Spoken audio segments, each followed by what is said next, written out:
আসসালামু আলাইকুম, স্বাগতম ইনফোভার্স সংবাদে। আমি মোহাম্মদ জয়েদ মাহমুদ আজকের সব আন্তর্জাতিক খবর নিয়ে হাজির হয়েছি। শুরুতেই জানিয়ে দিব সংবাদ শিরোনাম, তারপর বিস্তারিত। ইরান যুদ্ধ অন্তত জুন মাস পর্যন্ত স্থায়ী হতে পারে। যুক্তরাষ্ট্র ইরানকে আলোচনার টেবিলে বসাবে পাকিস্তান। শেহবাজ শরীফ। যুক্তরাষ্ট্রের টমাহক ক্ষেপণাস্ত্রের মজুদ ফুরিয়ে আসছে, ইরানের পররাষ্ট্র মন্ত্রণালয়। নৌ কমান্ডারের মৃত্যুর কথা নিশ্চিত করল ইরান। তুরস্কের আকাশে ইরানি ক্ষেপণাস্ত্র প্রতিহত করল ন্যাটো। এই বিষয়ে আপনার মতামত কমেন্টে জানান এবং যুদ্ধের সব আপডেট আগে পেতে চ্যানেলটি সাবস্ক্রাইব করে যাবেন। আসসালামু আলাইকুম, স্বাগতম জানাচ্ছি ইনফোভার্স সংবাদে। আমি মোহাম্মদ নাহিদ ইসলাম।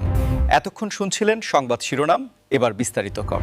বর্তমান বিশ্ব রাজনীতির সমীকরণ দিন দিন যেদিকে মোড় নিচ্ছে, তাতে মধ্যপ্রাচ্যের পরিস্থিতি নিয়ে নতুন এক আশঙ্কার কথা জানিয়েছেন আন্তর্জাতিক বিশ্লেষকেরা, যেখানে বলা হচ্ছে যে ইরান ও এর সংশ্লিষ্ট অঞ্চলের বর্তমান যে অস্থিরতা বা উত্তেজনা তা অন্তত আগামী জুন মাস পর্যন্ত স্থায়ী হতে পারে। আসলে আমরা যদি বর্তমান ভূ-রাজনৈতিক পরিস্থিতি গভীরভাবে পর্যবেক্ষণ করি, তবে দেখব যে কোনো একটি নির্দিষ্ট সংঘাত যখন শুরু হয় তখন তার রেশ কাটতে বেশ দীর্ঘ সময়ের প্রয়োজন হয়, এবং বিশেষ করে জুন মাস পর্যন্ত এই সম্ভাব্য সময়সীমা নির্ধারণ করার পেছনে বেশ কিছু যৌক্তিক ও কারিগরি কারণ রয়েছে, যার মধ্যে প্রধান হল আন্তর্জাতিক বাজেট চক্র এবং এই অঞ্চলের রাজনৈতিক ক্যালেন্ডার। আপনারা যারা নিয়মিত বিশ্ব সংবাদ অনুসরণ করেন তারা হয়তো লক্ষ্য করেছেন যে বড় রাষ্ট্রগুলোর সামরিক সক্ষমতা ও তাদের কৌশলগত পরিকল্পনাগুলো প্রায়ই ত্রৈমাসিক ভিত্তিতে সাজানো থাকে, এবং এই বছরের মাঝামাঝি সময় পর্যন্ত বিভিন্ন দেশের যে প্রতিরক্ষা বাজেট ও কূটনৈতিক রোডম্যাপ রয়েছে তা বিশ্লেষণ করলে দেখা যায় যে উত্তেজনার পারদ চট করে নামার সম্ভাবনা খুবই কম।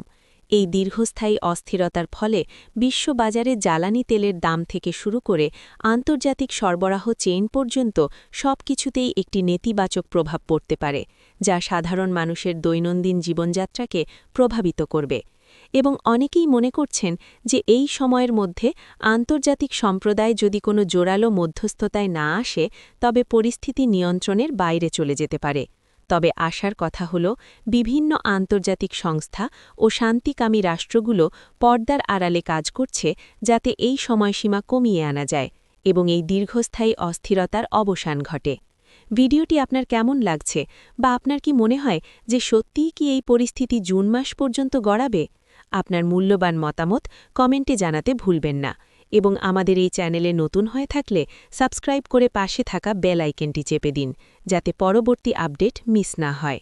এরপর যে গুরুত্বপূর্ণ খবরটি আমাদের নজর কেড়েছে তা হল দক্ষিণ এশিয়ার অন্যতম প্রভাবশালী দেশ পাকিস্তান এখন মধ্যস্থতাকারী হিসেবে আবির্ভূত হতে চাইছে, যেখানে পাকিস্তানের প্রধানমন্ত্রী শেহবাজ শরীফ যুক্তরাষ্ট্র ও ইরানকে আলোচনার টেবিলে বসানোর জন্য একটি বিশেষ উদ্যোগের কথা ব্যক্ত করেছেন। আন্তর্জাতিক কূটনীতিতে পাকিস্তানের এই অবস্থান অত্যন্ত গুরুত্বপূর্ণ, কারণ দেশটির সাথে একদিকে যেমন চীনের গভীর বন্ধুত্ব রয়েছে, তেমনি যুক্তরাষ্ট্রের সাথেও তাদের দীর্ঘদিনের কৌশলগত অংশীদারিত্ব বিদ্যমান। আবার অন্যদিকে ইরানের সাথেও পাকিস্তানের রয়েছে দীর্ঘ সীমান্ত ও ঐতিহাসিক সম্পর্ক। প্রধানমন্ত্রী শেহবাজ শরীফ বিশ্বাস করেন যে মধ্যপ্রাচ্যে শান্তি ফিরে না আসলে তার প্রভাব পুরো এশিয়ায় পড়বে, এবং সেই জায়গা থেকে পাকিস্তান একটি সেতুবন্ধন হিসেবে কাজ করতে আগ্রহী, যেখানে তারা দুই বিপরীত মেরুর ক্ষমতাধর রাষ্ট্রকে একটি সমঝোতায় আনার চেষ্টা করবে। আপনারা জানেন যে ইরান ও যুক্তরাষ্ট্রের মধ্যকার সম্পর্ক দীর্ঘ কয়েক দশক ধরে উত্তপ্ত হয়ে আছে, এবং সাম্প্রতিক সময়ে তা চরম আকার ধারণ করেছে, যার ফলে বিশ্ব অর্থনীতি ও নিরাপত্তার ক্ষেত্রে এক ধরনের অনিশ্চয়তা তৈরি হয়েছে। এখন প্রশ্ন হল, পাকিস্তান কি পারবে এই দুই দেশকে এক টেবিলে বসাতে? বিশ্লেষকরা বলছেন যে এটি একটি অত্যন্ত কঠিন কাজ হলেও অসম্ভব নয়, কারণ পাকিস্তানের কূটনৈতিক চ্যানেলে এমন অনেক দক্ষ ব্যক্তি রয়েছেন যারা আগেও এমন সংকট নিরসনে ভূমিকা রেখেছেন, এবং শেহবাজ শরীফের এই প্রস্তাব যদি আলোর মুখ দেখে তবে তা হবে দক্ষিণ এশীয় কূটনীতির এক বিশাল সাফল্য। এই বিষয়টি নিয়ে আপনাদের কি মতামত? পাকিস্তান কি সত্যিই পারবে এই দুই দেশকে কাছাকাছি আনতে? কমেন্ট করে আমাদের জানান, এবং ভিডিওটি ভালো লাগলে লাইক দিয়ে শেয়ার করুন আপনার বন্ধুদের সাথে, যাতে তারাও এই গুরুত্বপূর্ণ ভূরাজনৈতিক পরিবর্তন সম্পর্কে জানতে পারে। এদিকে একটি চাঞ্চল্যকর দাবি সামনে নিয়ে এসেছে ইরানের পররাষ্ট্র মন্ত্রণালয়, যেখানে তারা দাবি করেছে যে যুক্তরাষ্ট্রের টমাহক ক্ষেপণাস্ত্রের মজুদ নাকি দ্রুত ফুরিয়ে আসছে। যা সামরিক বিশ্লেষকদের মধ্যে ব্যাপক আলোচনার জন্ম দিয়েছে। ইরানের পক্ষ থেকে বলা হচ্ছে যে সাম্প্রতিক বিভিন্ন অভিযানে ও সামরিক মহড়ায় যুক্তরাষ্ট্র যে বিপুল পরিমাণ ক্ষেপণাস্ত্র ব্যবহার করেছে, তাতে করে তাদের ভাণ্ডারে বড় ধরনের টান পড়েছে এবং বর্তমান উৎপাদন হার দিয়ে এই ঘাটতি পূরণ করা বেশ সময়সাপেক্ষ ব্যাপার। তবে এই দাবির সত্যতা নিয়ে অনেক মহলে প্রশ্ন থাকলেও এটি অস্বীকার করার উপায় নেই যে টমাহক ক্ষেপণাস্ত্র হল যুক্তরাষ্ট্রের নৌবাহিনীর প্রধান অস্ত্রগুলোর একটি, যা সুদূর প্রসারী লক্ষ্যভেদে সক্ষম এবং এর প্রতিটি ইউনিটের খরচ ও তৈরির প্রক্রিয়া অত্যন্ত জটিল। আমরা যদি একটু পরিসংখ্যানের দিকে তাকাই, তবে দেখব যে টমাহক ক্ষেপণাস্ত্রের কার্যকারিতা যেমন অসাধারণ, তেমনি এর চাহিদাও অনেক বেশি, এবং যদি সত্যি এর মজুদ কমে গিয়ে থাকে, তবে তা যুক্তরাষ্ট্রের গ্লোবাল ডিফেন্স স্ট্র্যাটেজির জন্য একটি বড় চ্যালেঞ্জ হয়ে দাঁড়াতে পারে। তবে মার্কিন প্রতিরক্ষা দপ্তর পেন্টাগন সবসময়ই তাদের অস্ত্রভাণ্ডার গোপন রাখতে পছন্দ করে, তাই ইরানের এই দাবিকে তারা কতটুকু গুরুত্ব দিচ্ছে তা পরিষ্কার নয়। তবে যুদ্ধের ময়দানে মনস্তাত্ত্বিক লড়াইয়ের অংশ হিসেবে ইরানের এই বক্তব্যকে দেখছেন অনেকে। আপনাদের কি মনে হয় যে বিশ্বের সবচেয়ে শক্তিশালী সামরিক বাহিনীর কাছে কি আসলেই অস্ত্রের সংকট হতে পারে, নাকি এটি কেবলই একটি প্রোপাগান্ডা? আপনাদের বিশ্লেষণ আমাদের কমেন্ট সেকশনে লিখে জানান, কারণ আপনাদের প্রতিটি মন্তব্য আমাদের নতুন নতুন তথ্য সংগ্রহে উৎসাহ যোগায়। আসলে এই ধরনের সংবাদগুলো আন্তর্জাতিক বাজারে অস্ত্র ব্যবসায়ীদের উপরও প্রভাব ফেলে এবং বড় বড় প্রতিরক্ষা সংস্থাগুলোর শেয়ারের দামেও ওঠানামা দেখা যায়, যা পরোক্ষভাবে বিশ্ব অর্থনীতিকে প্রভাবিত করে। এবং এই বিষয়টি নিয়ে সামনে আরও বিস্তারিত তথ্য পাওয়ার অপেক্ষায় রয়েছে পুরো বিশ্ব। এরই মধ্যে ইরান থেকে একটি দুঃখজনক ও গুরুত্বপূর্ণ সংবাদ নিশ্চিত করা হয়েছে, যেখানে বলা হয়েছে যে দেশটির একজন শীর্ষস্থানীয় নৌ কমান্ডার নিহত হয়েছেন, যা ইরানের সামরিক বাহিনীর জন্য একটি বড় ক্ষতি হিসেবে দেখা হচ্ছে। ইরান সরকার আনুষ্ঠানিকভাবে এই মৃত্যুর কথা স্বীকার করে জানিয়েছে যে দেশের সার্বভৌমত্ব রক্ষা ও সমুদ্রসীমায় দায়িত্ব পালনের সময় এক বিশেষ পরিস্থিতিতে তিনি মারা যান, যদিও বিস্তারিত কারণ নিয়ে তারা খুব বেশি তথ্য প্রকাশ করেনি। আপনারা জানেন যে ইরানের নৌবাহিনী পারস্য উপসাগর ও হরমুজ প্রণালীতে অত্যন্ত সক্রিয়, এবং সেখানে একজন দক্ষ কমান্ডারের নেতৃত্ব কতটা জরুরি তা বলার অপেক্ষা রাখে না।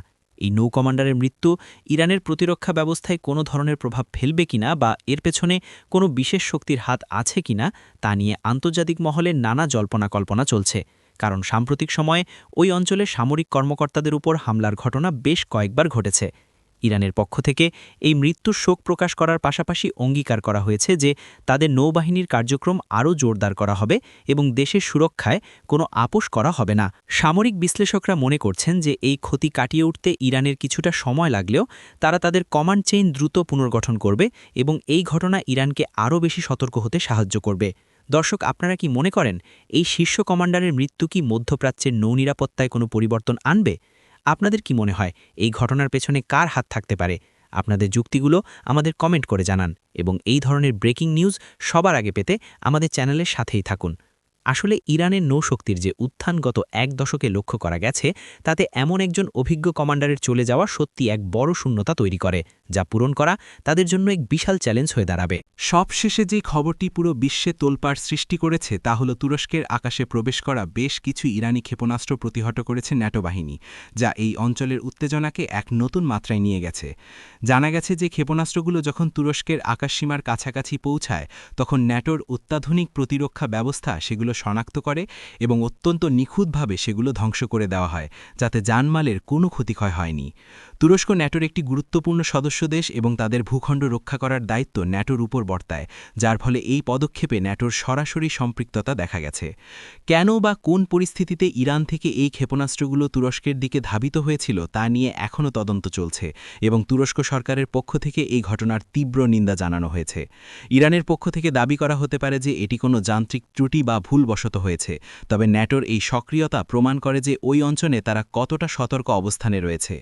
এই ঘটনাটি তুরস্ক ও ইরানের মধ্যকার কূটনৈতিক সম্পর্কে টানাপোড়েন তৈরি করতে পারে, যা পুরো অঞ্চলের জন্য মোটেও সুখকর নয়, এবং বিশ্লেষকরা আশঙ্কা করছেন যে এর ফলে বড় রাষ্ট্রগুলোর মধ্যে সরাসরি সংঘাতের ঝুঁকি বেড়ে যেতে পারে।